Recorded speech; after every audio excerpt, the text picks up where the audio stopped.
Hello everybody and welcome back. I'm Chase. And I'm Joby. And this is the Overrun.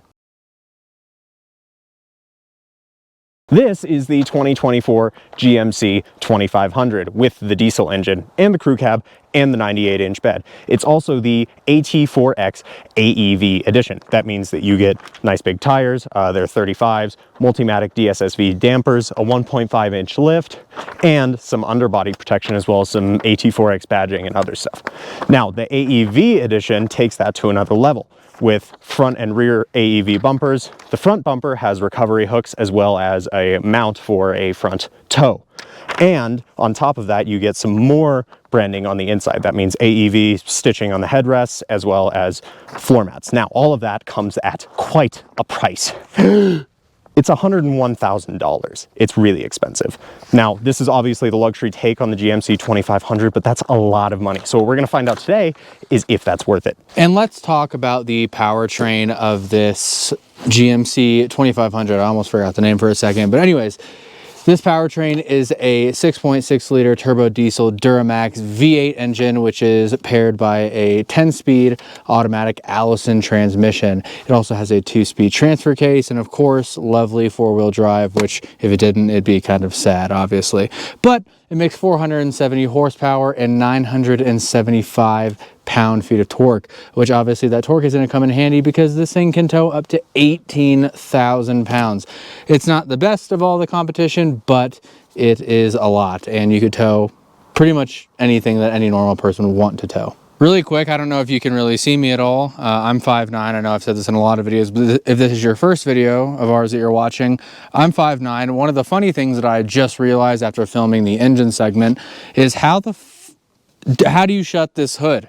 It's kind of weird. You have to get leverage, I guess, from all the way up here and then shut it that way. But this, the 1.5-inch lift on this truck is kind of insane, and it makes it just doing normal things in a normal car kind of difficult. Well, hello, welcome to the bed of the GMC 2500. There's a couple of cool things. First, this bed is 98 inches in length, which is just over 8 feet, so plenty big for almost anything, but much like a lot of other GMC trucks, this has a sort of 2-folding mechanism down here. But before we get to that, I do want to mention that there is power for a trailer just down there underneath the trailer tow hitch.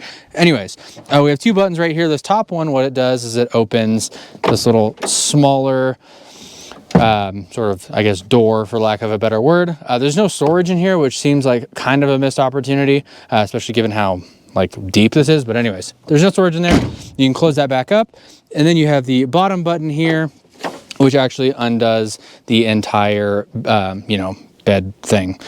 And again, there's no storage in here, which again seems like another missed opportunity there, but whatever. You do have a 120 volt household style outlet right here. So if you wanted to plug something in, I don't know if you're camping or whatever you're doing in this thing. There's also LEDs back here, which are standard, and the spray-in bed liner is also standard as well. So no having to pay extra for those features or things, at least at this price point, which is good because this is a $100,000 truck. Oh, hello, and welcome to the interior of the GMC 2500.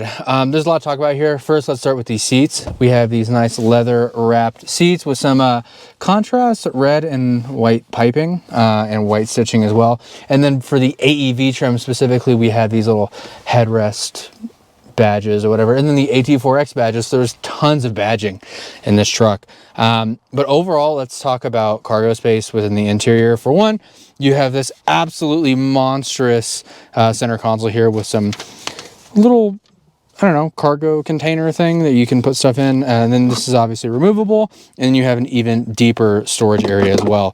There's a ton of connectivity here. Just in this area, we actually have a household style 120 volt plug, which is nice as we've actually used it quite a bit here.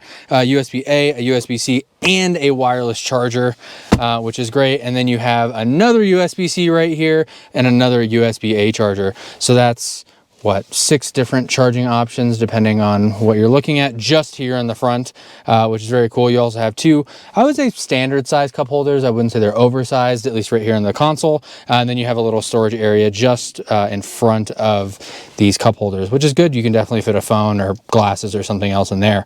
But yeah, overall, very, very spacious and comfortable in here. The dash is leather with that same white stitching here. You kind of have it's definitely plasticky if you can't tell, but sort of a kind of a aluminum finished, or that's what they're trying to mirror, it kind of looks like. And then you obviously have a pretty large glove box in here, standard size, nothing really too noteworthy there. And then we move on to the main features, which is obviously the infotainment system and the gauge cluster. The infotainment system is pretty nice. It's very similar to what we reviewed in the Chevy Colorado not too long ago. There's obviously some specific like towing modes for this truck that weren't necessarily in that one. And overall, the infotainment system's fine. I think that for most people, you're just going to plug your phone in and use some sort of, phone projection like Apple CarPlay or Android Auto, and you're not really going to mess around with the actual GMC or Chevy or whatever their infotainment system very often, unless you're doing something vehicle specific. Moving on here, let's go to the steering wheel. There's a number of buttons in here. Or on here, excuse me. A lot of them for setting your adaptive cruise control or lane keep assist. You also have a nice heated steering wheel on here, which does work quite well. It almost burned my hands, so that's cool. Anyways, and then the center gauge cluster. Again, nothing too substantial there. It's pretty standard. It obviously shows you your speed, and if you have adaptive cruise control on, you can also change tracks. It's relatively configurable as well. And then, of course, along with all of that, the last display you have is the heads-up display, which also shows you your speed, the speed limit of where you're driving, and if you have adaptive cruise control on, it'll show you where the car is in front of you. It's actually a pretty nice system. I don't think it's necessarily the best, but it is very, very nice, especially in this segment for a truck. And I do really like heads-up displays personally, so it's nice to see that here. Anyways, there's also a lot of switch gear right here for windows. You have actually hard buttons for lane keep assist, obviously your hazards. You can also drop the rear tailgate right there, and then you have your locking differentials button here, and then you also have a hill descent controller as well. So yeah, obviously there's a lot to cover, and we're not going to cover every single piece of the front end, or the front of the car, or the truck, sorry. I don't want to say car and have truck people yell at me, because this is definitely a truck, a work truck at that. But anyways, there's a lot here, but I hope that helps clarify what you could expect of the front seats of the 2500. Okay, I know I just covered a lot, but real quick, I want to cover 2 things. We have the oh shit handles, as I like to call them, which is obviously very nice to see on an off-road inspired vehicle. But the last and not so great thing that I wanted to mention is the sunroof. So obviously this is closed, but when it's closed, it moves a lot, and there's not really a lot of sound dampening. Usually these covers are very thick to kind of help combat that noise. And one last thing as well is the headliner in here is Alcantara, which is kind of weird, a material to see in a work truck. I'm not really sure why they did that, but it is nice and it is there. So let's talk rear space. There's a lot of it. The other day I went and ran a lot of errands. I was able to fit a 32-inch monitor in box back here on the floor with these handy seats up. Under there is some basic recovery gear. There's a jack and some other miscellaneous odds and ends. And this side does it too, which is very nice. Now, there's more storage back here as well. Actually, there's, first of all, the fold down thing here. You get some cup holders, which is nice. There's also, if you need it, I don't know, that's for illicit activities, I guess, or for, I really don't know what you would use for that is legal to do, but it's there. Maybe someone at GMC can tell me. Anyways, moving on, there's plenty of room. I have obviously tons of knee room and headroom. I'm sitting behind myself right now, but just in case you are a taller fellow, there's this nice little cutout here in the headliner, so that there's even more room for rear seat passengers. There's also some coat hooks, and the door trimmings are not really different from the front. There's no drop off in quality, which is very nice. There's the same level of stitching and material selection. Now in the center console, there are 2 more cup holders here, and there's also heated rear seats, a USB-C, and a USB-A, as well as some climate vents. Now, for $100,000, I would kind of expect rear climate control. That said, I cannot recall off the top of my head if any competitors have it, but for this kind of money, it's something that I would be looking for. Other than that, though, there's plenty of room back here. You can fit everything, and there's no real comfort issues. I actually think these seats are pretty comfortable back here, but I can't speak to how well they hold up over long journeys because I just haven't sat in the back. But that's the back seats. What do you think? Nothing great. I don't really like driving this for a number of reasons. One, because even in lower speed sections, or off-roading, I guess is a better way to put it, the suspension is pretty bad. I mean, it's super, super bumpy. I don't know. It just seems like for a truck that has somewhat of an off-road focus, it is relatively poor in that regard in terms of its overall dynamics, and it just doesn't inspire any level of off-road confidence, would be what I would say. Yeah, I mean, I think that the mechanicals are there and they definitely work. Like, I just for fun used the e-locker, the rear locking, to get up a snowbank in a parking lot, because why, you know, that's what you do when you need to fit this somewhere in a crowded parking lot, and it just snowed. And like, it all works. Like, it's really hard to stop this thing off-road. My biggest argument against using this thing off-road is, like, we're on a little 2-lane fire road right now, and you're still having to like move all the way over and like put a tire in the ditch to make room. And like, if I have to back up on a trailhead to make room for someone, like I don't have anywhere to put this thing. Yeah. And you can make that argument about a lot of new off-roaders. Like, I make that argument about the Bronco, especially the Bronco Raptor, because it's that much wider, the F-150 Raptor too. My big gripe with this is I don't see the benefit of the AEV specific upgrades over, speaking of the ride quality, over what you get with just the AT4X. Yeah. I don't think that the AEV upgrades are worth the extra money. There are still skid plates, right? The AEV adds skid plates, and you know, the recovery points would be nice. The tow capability, or the winch capability, is nice. Yeah. But I don't see the need to have this work truck also be an off-roader. I think that it's just too big. Yeah. What about on-road? On-road's also pretty bad. The suspension, again, is just not the greatest, I would say, especially on the highway. I mean, we were, you know, just driving over here, we were on a stretch of highway that is relatively new and is smooth, and it feels like the truck is just porpoising. Part of that has to do with its length. It's just it's obviously very, very long. But it feels like the truck just doesn't really know where to settle the weight, and so you're just constantly up and down and up and down. The weight is constantly transferring from the front to the rear, and that's just not great, obviously, and especially if you're towing something, which is what this truck is meant to do. If you're towing something for any significant amount of time, let's say a few hours, your ride is going to be pretty uncomfortable, and your body's definitely going to feel it after being in this truck for, I would say, at least an hour and a half, if not maybe even sooner than that if you have back issues or other, you know, issues. Yeah. I mean, I got legitimately fatigued yesterday just running errands. You know, I was running errands for 2.5 hours yesterday, and like, you know, say what you will about the size, it does fit in parking spots at least, but like, you know, on the highway, like, it's genuinely tiring because the road noise isn't too bad, but the ride is just such a massive letdown, and to boot, the seats start to fall off after about an hour and a half. You know, these seat bottoms are just not all that supportive. Yeah. They're soft, they're relatively comfy for the first hour and a half, and I mean, we've been in the car for 45 minutes to an hour now, nonstop, and like I kind of want to get out now. Yeah, I'm ready to get out. I'm ready to get out. The luxury stuff on the road, like the assists too. I did not like the assists, especially the adaptive cruise control. I think it's really jittery. Yeah, I haven't driven it enough to really give an opinion. But Yeah, what I mean by jittery is like, for example, I was driving in rush hour traffic on Friday, and someone would merge into the lane in front of me, and I had the following distance set to 2 of 3, so the second furthest back. Yeah.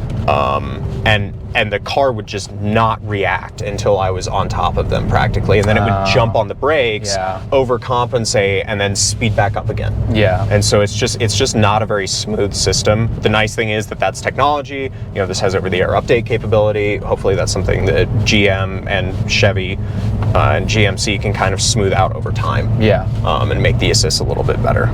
Yeah. Well, and then also just assumes that they will do that. They very well could just not, and that could just be the experience with it. At least it works, you know. I just think that there are other more comfortable options. Especially at the price point. I mean, given that this thing is over $100,000, there's just so many other trucks, either cheaper or right around the same price as this, that offer a much better off-road experience and offer just much better overall driving dynamics when you're not off-road. Yeah, you can't stop this thing off-road, but I also want to stop it because it's uncomfortable. Yeah, totally agreed. Okay, well, let's go ahead and wrap her up.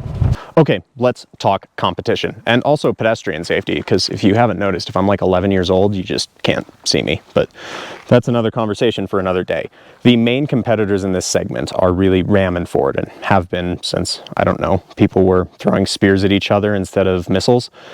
Point is, there's some long-standing history here, and right now things are pretty tenuous. There's off-road variations of both the Ram and the Ford, and then of course if you don't want to spend as much money but you do want this experience here, what you do is you go and you buy a Chevy Silverado 2500, which has largely the same specs and also a Z71 off-road package that gets you 90% of this. The Ram is probably the biggest competitor. The equivalent Ram tops out at $91,400. MSRP for this is $88,000, so they're pretty tight. The Ram also offers 2 or 4-wheel drive with a 2-speed transfer case, as well as a diesel option. Now, the Ram really kills it in the towing segment because it can tow up to 37,000 pounds. And with that in mind, if you're doing towing, this is probably not the truck for you if you've got really big stuff to tow. If you've got to tow, I don't know, 150 head of cattle or a house, maybe, an intercontinental ballistic missile. I don't know what people tow with these. I live in the city. You need the Ram. So with that in mind, there's a lot that's missing from this truck, but it's still a solid option given its 18,000 pounds of towing capacity, solid torque, and, well, I was going to say decent fuel economy, but none of these trucks get decent fuel economy. Okay, let's go ahead and conclude our review of the GMC 2500. What do you think? I'm not buying this truck for a couple of reasons. First of all, if I need a work truck, I don't need it to be $100,000. For sure, for sure. Second of all, if I need a work truck, I need it to tow. Now, 18,000 pounds is a lot to be able to tow, probably more than any real human being would need. Definitely. I don't know, I guess if you have to recreate that towing the space shuttle through Los Angeles bit, you know, you can use the Ram. But, you know, there's more towing capacity out there for similar money. And finally, if I am going to buy this truck and use it off-road, which again, I wouldn't, but let's say that I am for reasons. I'm admittedly not the target buyer. I'm not going to spend the extra money on the AEV edition because I think that the changes are not practical enough to justify the extra money. All of the off-road goodies that you really need or would want come with the AT4X. Yep. So I don't see the justification unless I'm going to be using the winch all the time, in which case I would probably save my money, spend $80,000-ish on the AT4X, or $88,000-ish on the AT4X, and then just have someone put a winch on it. Yeah, definitely. So I think that this is a lot of excess for a lot of money. There's more practical work trucks out there. Yeah, totally agreed. I mean, my biggest bone to pick, and I said this in the drive impressions, is this car or truck, sorry, I keep saying that, but this truck is just not very comfortable, both in off-road situations and even on the highway. The porpoising issue that I talked about earlier, it's just really bad, and for $100,000, that is unacceptable to me. I get that this is a work truck and maybe ride comfort and quality is sort of secondary in terms of the overall design ethos of this truck, but again, it's $100,000 and there are much more or equally as capable trucks that ride much better than this one. And I just couldn't justify spending my money that way. Yeah, same. So thanks so much for watching. Please do like, subscribe if you like seeing more of this. Doing that helps us make more of this. Cycle kind of feeds itself. Anyways, we'll see you next time, guys. Thanks so much. Bye.